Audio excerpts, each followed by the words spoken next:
This is CBN NewsWatch. Thanks for joining us for CBN NewsWatch. I'm Mark Martin. With 635 days before the 2020 presidential election, abortion is emerging as a potentially huge factor in next year's contest. Our George Thomas joins us now in the CBN newsroom with more. George. Mark, both political parties are digging in deeper on their positions, with Democrats expanding the right to an abortion, while Republicans are trying to protect the unborn. And the courts, by the way, are involved as well, as was the case last night in Louisiana, in what was a significant test of the Supreme Court's newly strengthened conservative majority. Justices ruled to temporarily block Louisiana's abortion law from taking effect today. Critics argue the law would have forced the closure of the state's abortion clinics. The justices decided in a 5-4 vote, with Chief Justice John Roberts as the swing vote, to not allow a law requiring abortion providers to have admitting privileges at nearby hospitals. The four conservative justices, including the court's newest addition, Judge Brett Kavanaugh, said the law should go into effect. But this may not be the end of the story. This law could still go into effect once the High Court rules on the constitutionality of the case. Some experts say that ruling could come next spring, when the presidential campaign is in full swing. Incidentally, in 2016, the Supreme Court struck down a very similar law in Texas, and in that case, Justice Roberts was in the dissent. Meanwhile, as Democrats seek to introduce far-reaching abortion bills, Republicans are also campaigning for tougher anti-abortion measures. Republican legislators in several states like Florida, Kentucky, Ohio, South Carolina, and Tennessee are campaigning for measures like the heartbeat law that would ban abortions after a fetal heartbeat is detected. Meanwhile, House Republicans are also pushing for legislation that would require mandatory medical care for late-term abortions, where the fetus is alive outside the mother's womb. I want to ask mothers across this country to join with us to make sure that we don't see our maternity wards turned into killing fields. And while Democrats in more states try to introduce far-reaching abortion rights bills, polls show the public is against such measures. In fact, a Gallup poll shows that while 60% of Americans believe abortion should be legal in the first 3 months of pregnancy, only 28% support abortion in the second trimester. And that number plummets to just 13% for abortions during the third trimester. Mark, back to you. All right, thank you, George, for that report. Allison Centofonte with Live Action joins us now with a closer look at the battle over the unborn in America. Welcome, Allison. Thanks for having me, Mark. Allison, a lot is going on in America with late-term abortion bills and heartbeat bills being considered in the states. Where do things stand culturally and politically with the battle over abortion in America? It's a great question. And there's this narrative growing around the rights of the preborn child.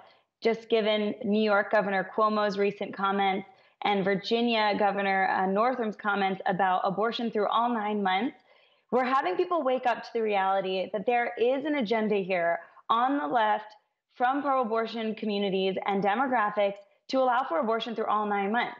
This is way farther, way more extreme than where most Americans are. As you so beautifully said, a majority of Americans want to limit abortion just to the first trimester, if not have it outright banned. So we've got this national conversation where one side is completely pushing for late-term abortion after 24 weeks, all the way up until birth. And the other side is really talking about reasonable regulations on abortion. Even though we want it to be ended completely, we're talking about very common sense regulations that would at least protect the health of the mother.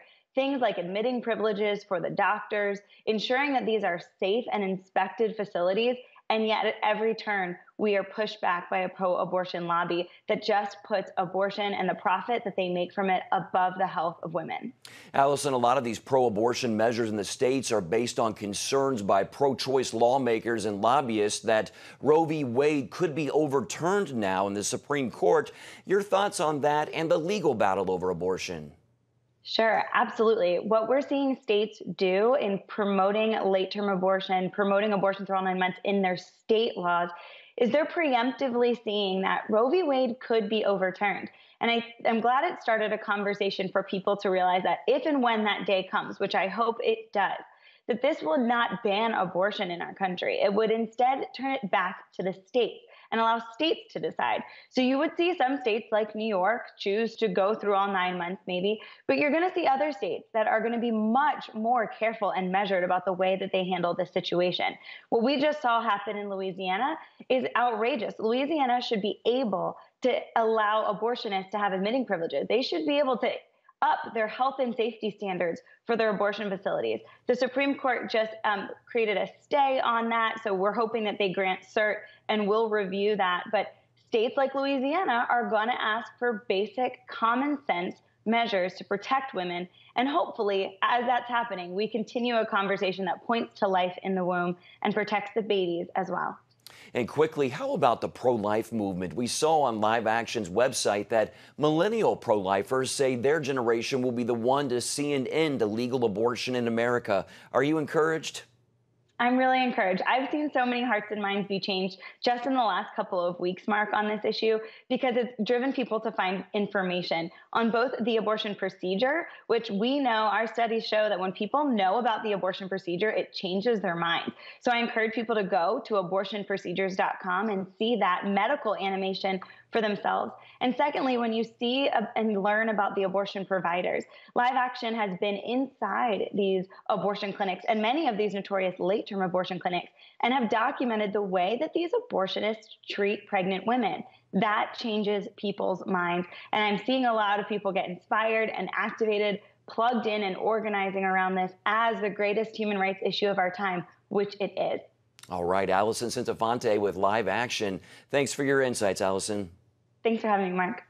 With more and more states adopting pro-abortion legislation, it may seem that the battle for the life of the unborn is being played out politically now more than ever. But one pastor in Washington state has come up with a unique way to fight back. Charlene Aaron has the story. Pastor Ken Peters of Covenant Church in Spokane, Washington, believes the church is the only hope for ending abortion in America. We got to activate, put legs to our faith. We got to find that balance between being mean and nasty and yelling. We got to find the balance between that and doing nothing. During a recent interview on the CBN News program Prayer Link, Peters shared how God presented him with that balanced way. I felt like the Lord said to me right in the middle of a church service, I want your next church campus to be the Planned Parenthood campus. So a few months ago, we planted a church right there at Planned Parenthood. It's called the Church at Planned Parenthood. One evening each month, Peters and members of his congregation go to the local Planned Parenthood and share a message of God's love and hope. We're aware of all the rules and doing our best to stay within those. So the police are definitely there. They're watching. Yeah. But tell that we're not there to cause trouble. We're there to worship God. We're there to pray. We're there to preach the gospel. As news of the church has spread, other ministries are joining in. Last service, we got about 65,000 people viewing in live on my personal Facebook feed. We had over 300 people there outside in the freezing cold, cars driving by. Overall, it's just been unbelievable. As more states move toward radical abortion measures, Peters says the time for the church to act is now. We have a Holocaust going on in our own country, and this really brings it to light, and we're confronting it with the Holy Spirit and with worship instead of in the flesh. And this really gets the light of Jesus right out in front of the community, right on one of the busiest intersections in towns. Meanwhile, he says there is great spiritual significance in making a stand where innocent lives are so easily terminated. The Bible says that that hell will not prevail against the church. But I think if the church does not engage, then hell has free reign. And so what we're doing is we're taking church right to the gates of hell, knowing that we will win. Charlene Aaron, CBN News. Virginia Governor Ralph Northam has hired a crisis communication firm and is using underground tunnels at the Virginia Capitol to stay out of sight. This after a racist photo in his medical school yearbook page was discovered. Now more potential scandals could be coming out from Virginia's top leadership. The state's Attorney General Mark Herring is dealing with a blackface scandal. And Virginia Lieutenant Governor Justin Fairfax is grappling with a sexual assault accusation from the 2004 DNC convention. abortion. Fairfax denies the charge but says it's important to listen to women. Local and national Democrats, including presidential candidates, are calling for an investigation. I think there should be an investigation to get to the bottom of it and determine the facts. Behind Fairfax and Herring, Republican Speaker of the House of Delegates Kurt Cox would be next in line to take over the Commonwealth, but so far Governor Northam has given no indication he's ready to leave. President Trump's pick for Attorney General has been approved by the Senate Judiciary Committee and now heads to the Senate floor where it is expected to be confirmed.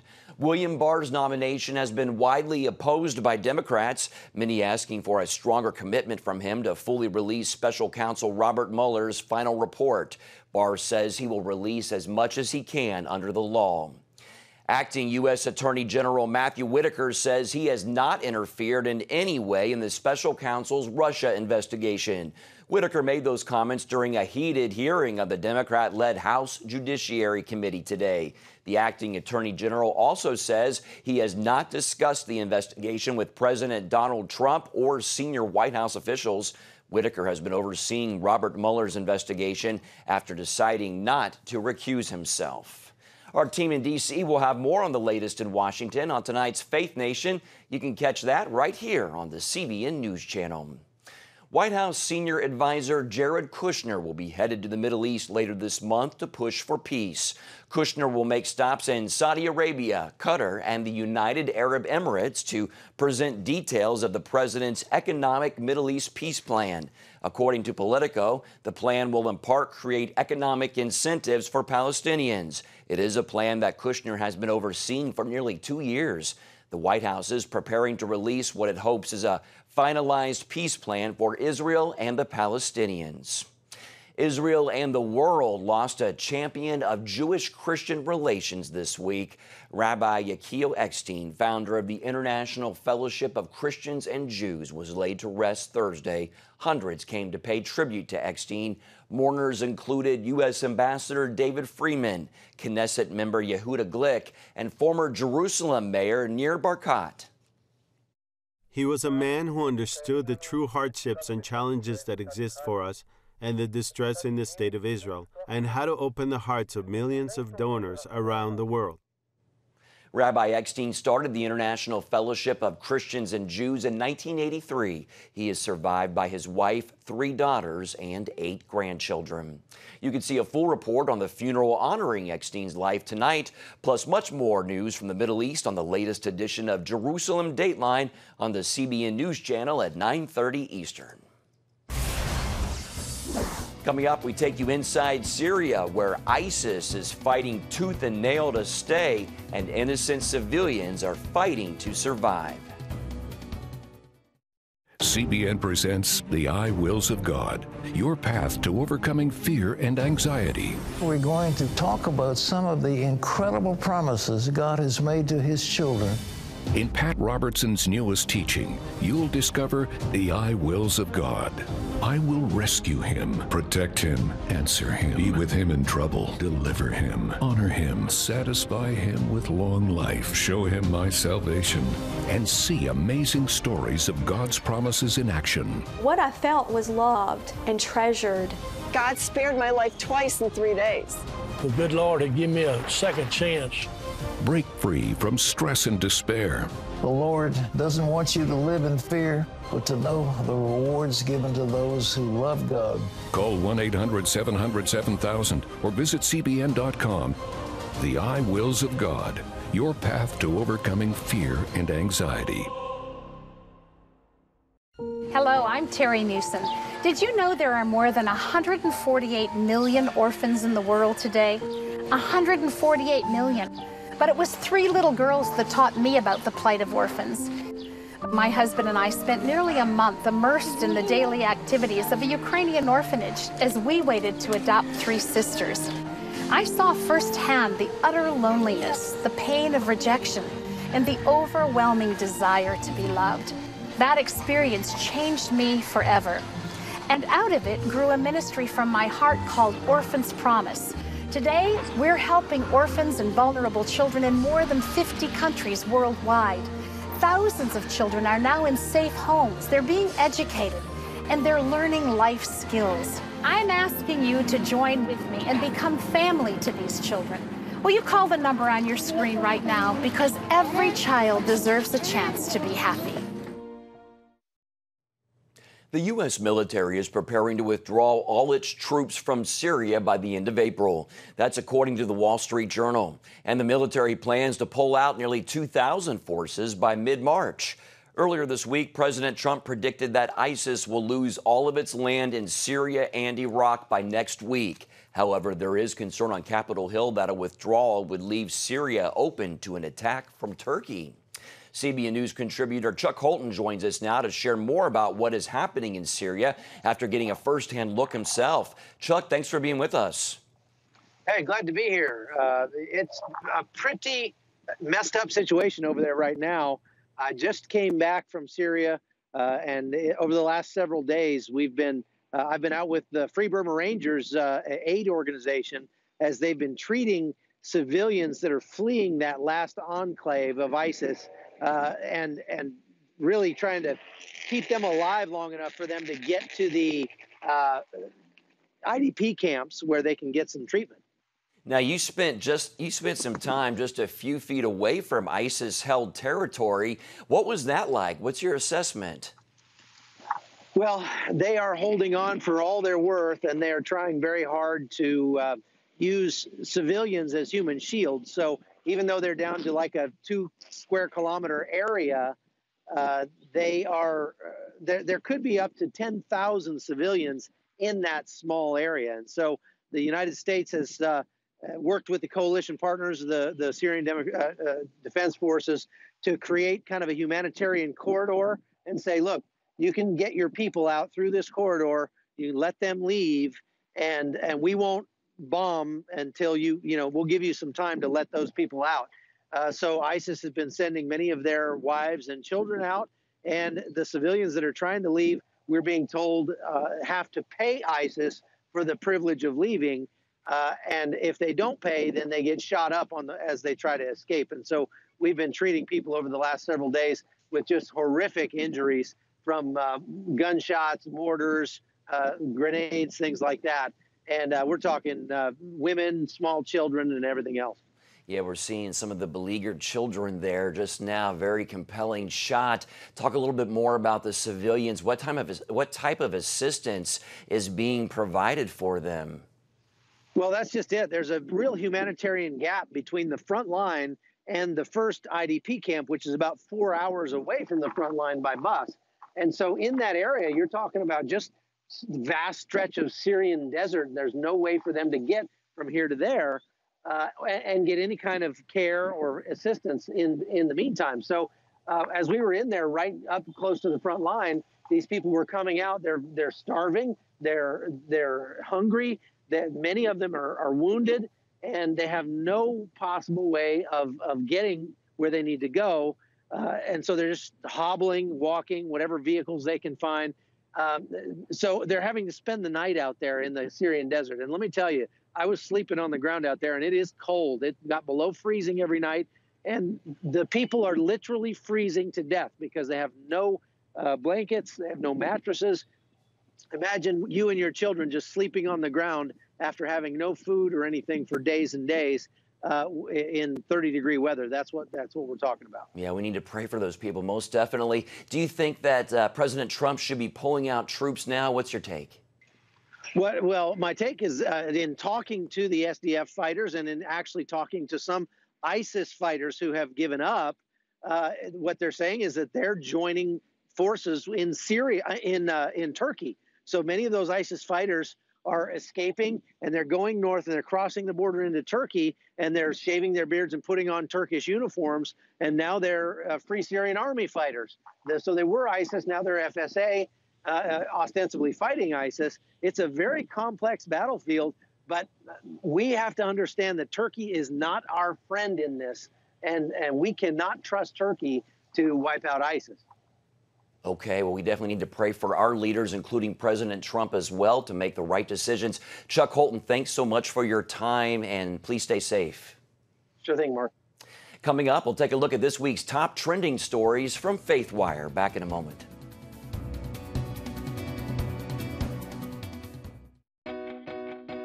The Superbook Bible app is a great way to get your child reading the Bible because in today's busy world, we can use some help. The free Superbook Bible app has fun stuff your kids will love. They'll have a blast learning the Bible, playing great games, watching cool videos, discovering heroes in the Bible. They'll have fun while they learn God's Word. The Superbook Kids Bible app, available now. Life. It's meant to be lived fully. Jesus said it. I came to give you life. Life to the fullest. Life in your family. Life in your finances. Life in your body, mind, and spirit. Life in your everyday.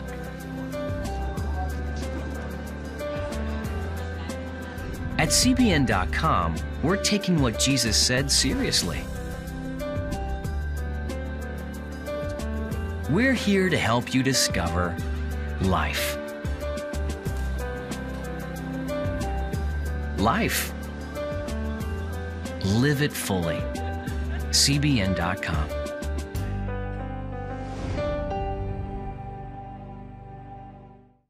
Discover the I wills of God.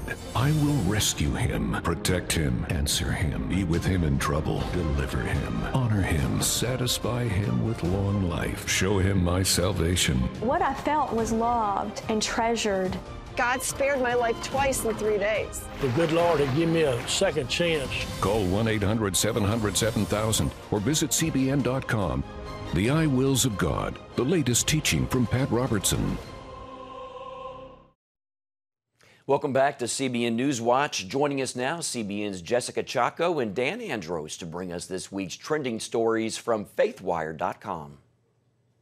Well, just weeks after the controversial New York abortion law passed, PureFlix released a trailer for the new movie Unplanned. The film follows the life of a former Planned Parenthood clinic director. Dan Andros, managing editor of FaithWire.com, is here to tell us more. Dan?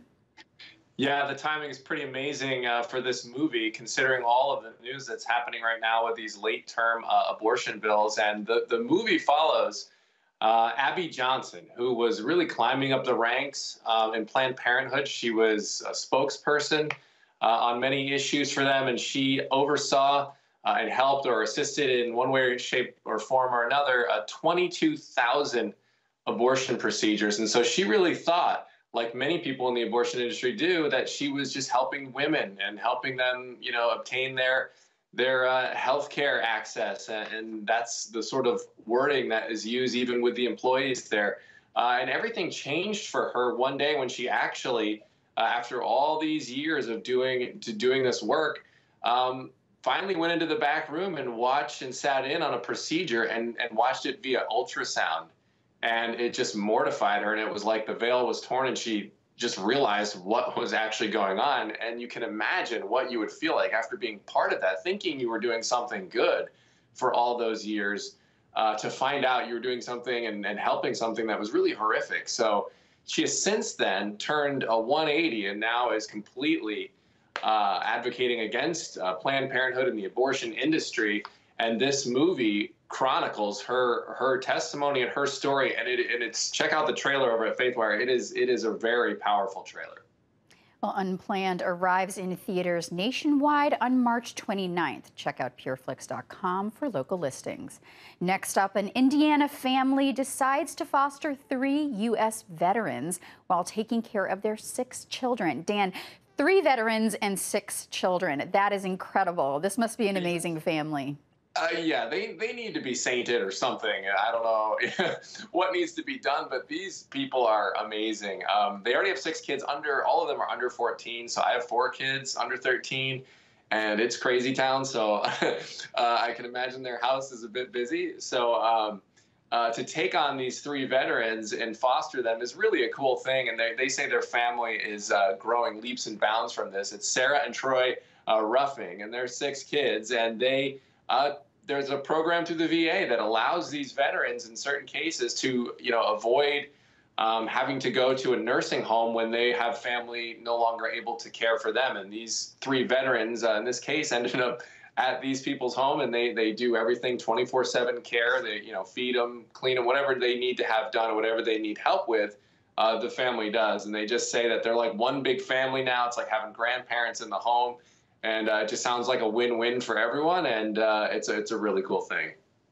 Thanks, Dan. You can find these stories and more by visiting FaithWire on Facebook and on the web at faithwire.com. Back to you.